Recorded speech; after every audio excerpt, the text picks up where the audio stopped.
Hi, I'm Jim Zogby, and welcome to Viewpoint. My co-host on tonight's program is Maya Berry. She's Executive Director of the Arab American Institute, and she frequently subs for me when I'm away. Tonight, we'll talk to Mike German. He's Policy Counsel for the American Civil Liberties Union, former FBI agent. We'll discuss the growing impact of government surveillance on our civil liberties, and we'll talk about FBI training programs. But first, we're going to talk about last year's report entitled Fear, Inc. It looked into the source of the anti-Islam movement here in the United States. The report found that it's not only just a vast conspiracy, but it was a small group of misinformation experts funded by just 7 organizations whose messages are amplified by conservative media and grassroots organizers and have worked their way actually into the political mainstream. Joining us to discuss the report and the phenomenon of Islamophobia is Sarah Posner. She's senior editor and political writer for Religion Dispatches magazine and author of the book God's Prophets, Faith, Fraud, and the Republican Crusade for Values Voters. Also joining us is Matt Duss. He's policy analyst and director of Middle East Progress at the Center for American Progress. He's a co-author of the report. Thank you both for joining us. I want to start, if I could. I'm going to ask a few questions at the beginning and then turn it over to Maya. Where it comes from. There's the supply side, but then there's the demand. This, interestingly enough, right after 9/11, we didn't have an upsurge. We had hate crimes, but we didn't have an upsurge in this particular activity. But it has grown rather significantly. What are the factors that you would identify that account for it to have an audience?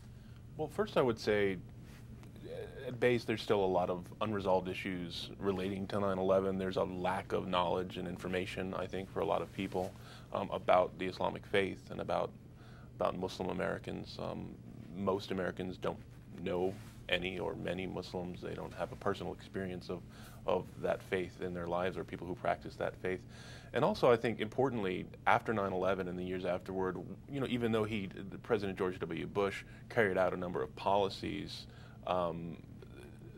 that I happen to disagree with, I do really support the way in which he reached out very quickly to Muslim Americans and Muslim American organizations and made very clear that whatever the United States was doing abroad, this was not a war between the United States and Islam. He made very clear that Muslim Americans are very much a part of the fabric of American life.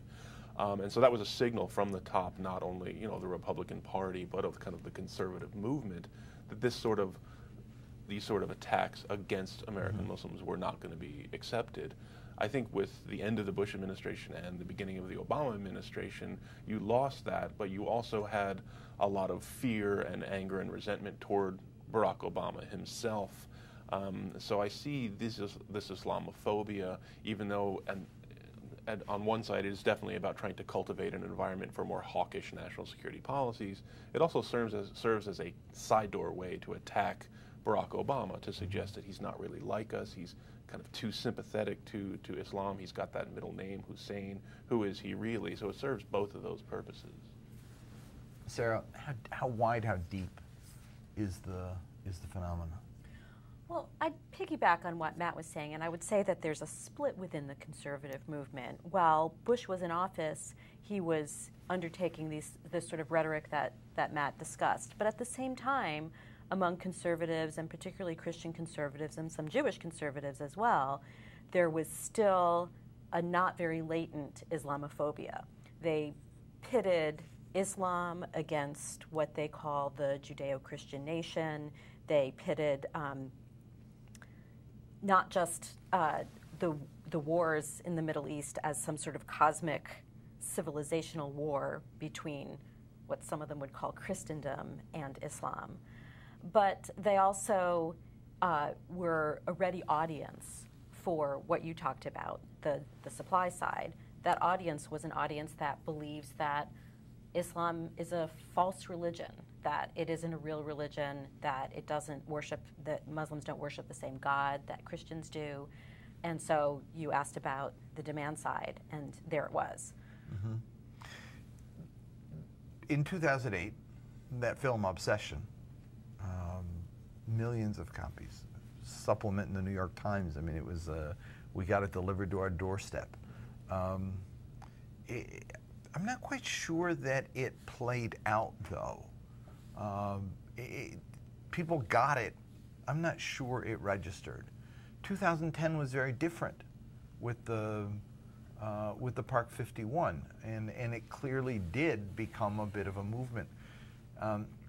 Has it run its course, or are we going to see a different variation in this presidential cycle? I wouldn't say it's run its course. I think I'm personally pleased that it seems to have calmed down a little bit from that bizarre and really troubling couple of years in the wake of the Park 51 controversy. But it's not over. You still got quite a bit of money being pumped into this. The same characters that we talk about in the report, Fear Inc., are still out there. We've seen a number of national, Republican leaders at the national level kind of batting this away. I think Mitt Romney wasn't really given enough credit in the first Republican primary when he was asked a question about Sharia law and is there a danger from Sharia law, and he just simply knocked it away. He was like, that's just not going to happen.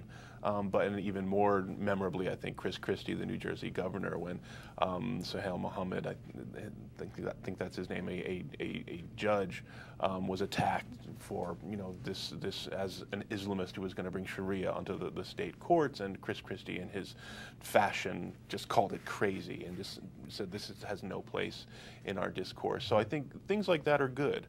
But I think with a failure at a sort of a national narrative level, I think a lot of the attention has turned to the state level.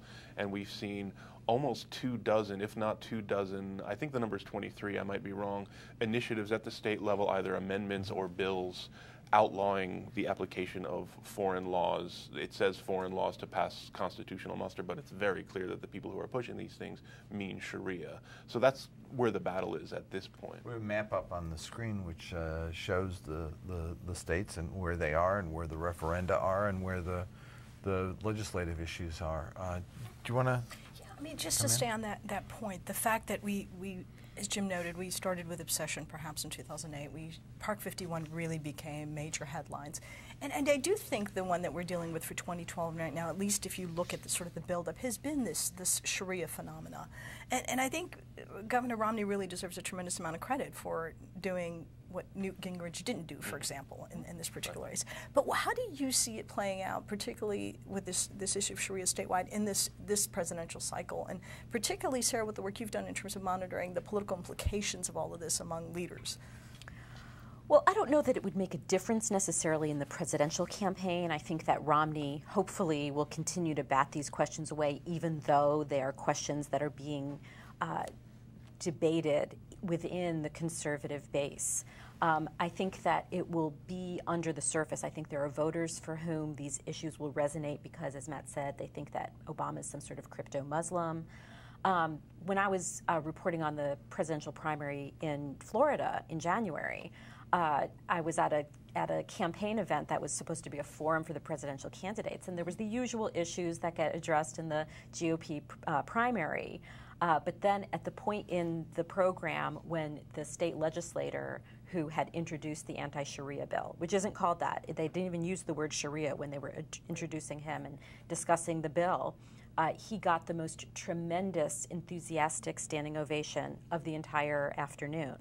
So it was very clear to me that this is an issue that seems very important to a part of the Republican base, even though there are Republicans like Romney or Chris Christie who are willing to stand up to it. It's still something that's a tension within the base of how to address it. I think that's the point. I mean, most of this legislation is absolutely failing. And as you noted, it's actually been changed now, where they no longer refer to Sharia because those were shot down by court decisions, so they've adapted and have come up with new language. But it continues to be part of the rhetoric of a lot of policymakers. And you mentioned Florida. Alan West, of course, the congressman there. He has a tremendous following outside of his district, and some would suggest partly because of his particular agenda with regards to this issue. Presidential, hopefully, then it's not one you both worry about, but perhaps on continued local races, maybe. Well, I think we'll probably see groups coming out and trying to tie this to Obama. But I think it's important to keep in mind David Yerushalmi, who's kind of the guru, for lack of a better word, of this anti-Sharia movement. He's an attorney. He's based in New York, who has been driving a lot of this. There was a profile of him done in the New York Times last year in which he made a very interesting admission. He said, if these laws simply passed very quickly, they would not have served their purpose. The purpose is to provoke a discussion about Sharia. Now, the way I see that is, he's someone who has stated flat out that Islam is not a religion, it is a doctrine of warfare. So he's out there trying to cultivate this atmosphere of fear and hysteria, both to create a better environment for conservative policies, but also to intimidate Muslims away from political participation. So even if these laws and measures haven't passed, the fact that legislatures are spending valuable time discussing them is a victory for this movement. We've talked a bit about, you've mentioned Fear, Inc., the report that you helped co-author. We've got, I think, images here that highlight individuals that are considered both the pundits and the activists and part of the funding network that you'll see here on the screen. I want to ask you, it's been almost a year since the report first came out, and one of the most impactful pieces of this report was you identified specifically dollars. There's roughly $40 million funded by these institutions. What have been the implications of that report on the funding part of all of this?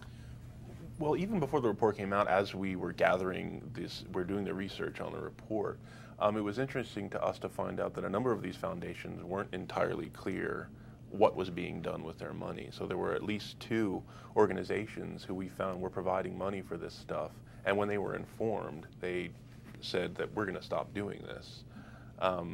So they didn't end up in the report.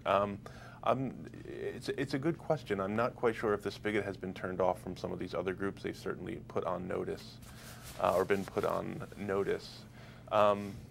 But we can still see that the groups who that they're funding are still out there. They're still very active. This network is still very much alive. So if the money's been turned off, I haven't seen evidence of that. Sarah, we had the privilege of having you join us in Michigan when we did a panel in response to some of the very folks that are in Matt's report. Mm-hmm. As you write about these issues, is it resonating with folks in terms of this as particularly in that you write about religious issues? Does folks see this as hate speech? I mean, some have been identified as hate groups, so it's not really, in some places, a debate of ideas, but something that's much further than that spectrum. Well, it's really interesting. I don't think that it has really resonated in the wider discourse as a problem of infringement of people's free exercise rights or freedom of religion, right to the freedom of religion. I think that perhaps it has the focus has stayed on the particular individuals disseminating it as opposed to how this has reverberated in the wider culture. And it may take some time to really understand that, but I don't think that there's been a broader pickup of the idea that we've got a religious freedom problem here with people talking about Islam in this way or targeting Muslims in this way.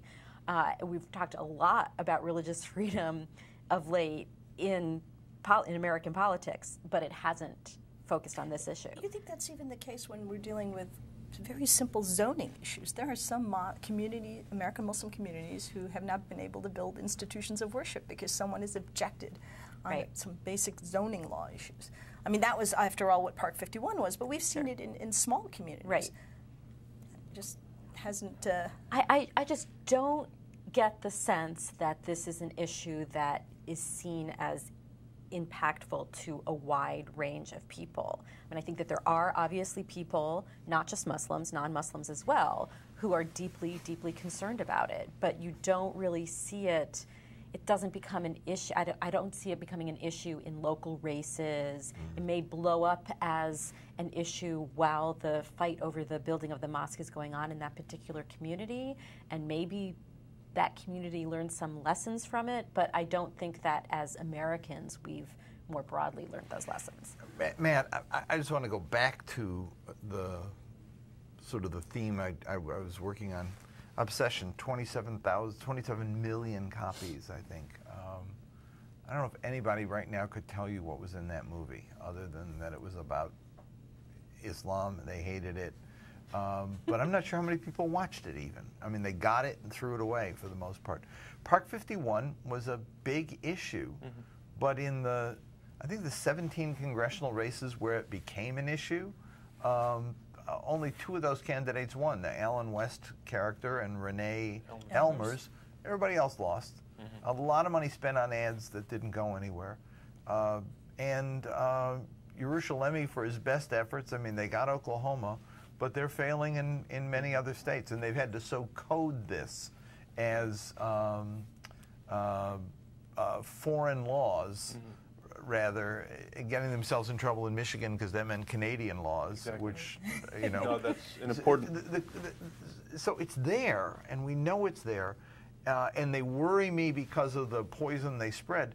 But how deep, I go back to that question, how deep is this? And is it in the public? Is it become hardened, or is it soft and something that you can shake off? Or where are we as State of the Union on this question? Well, I think there's clearly a hard core of haters out there that are always going to try to push this stuff. As far as the broader population, I think one of the reasons that the Park 51 issue hit and was such big news is, first of all, it happened in the summertime when there was little else going on. I think you can't underplay that. But it was tied to 9/11. I mean, it's a deeply emotional issue for all Americans. And as I said before, I think it struck a chord that had to do with some of these unresolved issues with the way we do and don't talk about 9/11. But it was just particularly emotional for people like that, and they were told to perceive it in a certain way. People were induced to see this as a personal insult by Muslims toward you and us, the victims of 9/11. So, what would you add on that, Sarah? I would add that Obsession really focused on events in the Middle East, and for a lot of viewers, I think even ones who might have been receptive to his message, it was possibly a little abstract to them. Its sequel, The Third Jihad, which was produced by the same outfit, I think really has produced greater resonance in American political culture. And in particular, the claim made in that film that this document introduced in the Holy Land Foundation trial demonstrated that there was this wide-ranging conspiracy of American Muslim groups to institute Sharia dictatorship in America, that this was their grand design. Even though the fact that these different groups were identified as unindicted co-conspirators has been debunked, even though there's no evidence, and there was no evidence produced at that trial that that document represented anything more than one single person's imaginings. But I think that reporting on the conservative movement and reporting on the religious right, that has essentially become an article of faith. And so the idea that American Muslim groups from ISNA to CARE to, there's a long list of them, have designs on some sort of tyrannical imposition of Sharia law in America has sunk in for some conservative activists. Right. I think you mentioned the Third Jihad. That's, of course, the video that we all heard about in some ways related to NYPD's training. Right. And there's a lot to be said about whether that particular piece of it and how it's been incorporated into those who are enforcing our laws. But the point about sort of framing it that way is you have this continued sense of the otherness. It really is this existential other that American Muslims portray. And if that's the framing of this, and it's one that a lot of our policy officials have sort of adopted, and there is you're right, and it's heartening to sort of realize that if it's a Romney or Obama race, that some of this rhetoric that we had in the past, those McCain moments during the presidential election, maybe not going to happen this time around. But it's difficult to understand how, unless you know someone of the American Muslim faith, how this default setting that seems to be setting in. I mean, is that what we're dealing with this? Unless I can have a situation of I've met someone or my neighbor and I've had a good experience, then the default is to assume there's this conspiracy. Well, I think that that's an issue with a lot of with even Romney's minority faith. I mean, the LDS Church instituted this campaign, I Am a Mormon, and you saw it on billboards, and the idea was to get people to realize that you know a Mormon, they're your neighbor, they're your co-worker, and they're not some weird, scary people. And I think that this is demonstrated in all sorts of contexts, that when you know somebody personally from a particular group, whether it's a religious group or some other group, then it personalizes them for you more, and you realize that they're not scary and enemies of America. But it's also, I think, on top of that, a lack of education about what Islam is, and that it has a shared tradition with Judaism and Christianity, which I think a lot of people don't understand. We had that conference up in Michigan, and it was paralleling a conference that Pam Geller and company had put together, and a little interesting exchange with Robert Spencer about his new book, Did Muhammad Exist?, which is clearly written as an act of incitement and provocation. Imagine an Arab writing a book like that about Judaism and what he would be called. Rightly so, the guy can do a book like that and get away with it, and it was actually #1 on the Amazon bestseller list for a short period of time when it first came out. But we had the conference, and it actually got more people than were at the conference that Pam Geller put together. Some of our folks went over to that conference, and I just want to share a little of the video they put together of their effort to go to a conference that was intended to save their souls. On April 29th, Pamela Geller, Robert Spencer, and other hate-mongers held the so-called Jessica Mukdad Human Rights Conference in Dearborn, an event that exploits the tragedy of a murdered Arab-American girl to spread Islamophobia. Jessica's family was particularly outraged by the use of her name for the promotion of bigotry. The Arab-American Institute, along with local community organizations, held a counter-event on the same day in Dearborn, attended by more than 100 people, including members of Congress and various community leaders and public officials. While our event succeeded in disrupting the anti-Muslim narrative Spencer and Geller hoped to spread in local media, my colleague Omar Tawfiq and I were still curious about their event and wanted to cover it, so we headed to the Hyatt in Dearborn. I had attempted to register for the anti-Muslim conference days before, but Geller replied saying, "Omar, we are out of space. If we get cancellation, I will let you know." To experiment, we had a colleague with a non-Arab name, Jeffrey Wright, attempt to register. Geller's response to him was this: "Jeffrey, 2 seats just opened up, but we need the full names, addresses, organization affiliations, and university of all attendees." Yes, 2 seats magically opened up, but instead of emailing me about them, whatever happened to first come first serve, Jeffrey gets to have them if he can provide acceptable affiliations. When we showed up, non-registered people were being asked to stand aside for consideration. Shortly after, we noticed an interesting pattern. Some people who were not on the registration list were allowed in. Others, predominantly Arab Muslim women, the people Spencer and Geller were allegedly concerned about when putting this conference together, were not allowed in, despite attempting to register weeks in advance. Given the evident discriminatory admission process we saw, I emailed Geller again, asking for a more honest explanation for why I was not allowed in. She played dumb and insisted that it was nothing more than my name not being on the list because of overbooking. Well, we had evidence to the contrary. Hi, how you doing? Hi, I'm a blogger with the Huffington Post. All right. Doing good. I'm just wondering if we can cover the event. I don't think he's on the do not enter list. No, I'm sorry. Why? He's on the do not enter list? Just do what we're told, To get a sense of the space constraints, I contacted the hotel catering service and asked about that particular room. They said it could accommodate up to 300 people, but that the Geller event had it set up for 150. And were all the registered people there to fill up their seats? They said we have a lot of people that registered, but they're not here. Yeah. So essentially there was a group of us out here who could not go in because we were technically not registered. Somehow half of us got in, and then the other half is stuck outside. And I think looking at us, it's not very difficult to figure out which half ended up not being able to go in. But that was only until police escorted us out of the hotel, but somehow allowed the unregistered friends of the security officers to remain upstairs. Geller and Spencer can feign concern for Arab and Muslim women, But that only goes as far as Arab and Muslim women can be useful in helping them promote their bigoted worldview.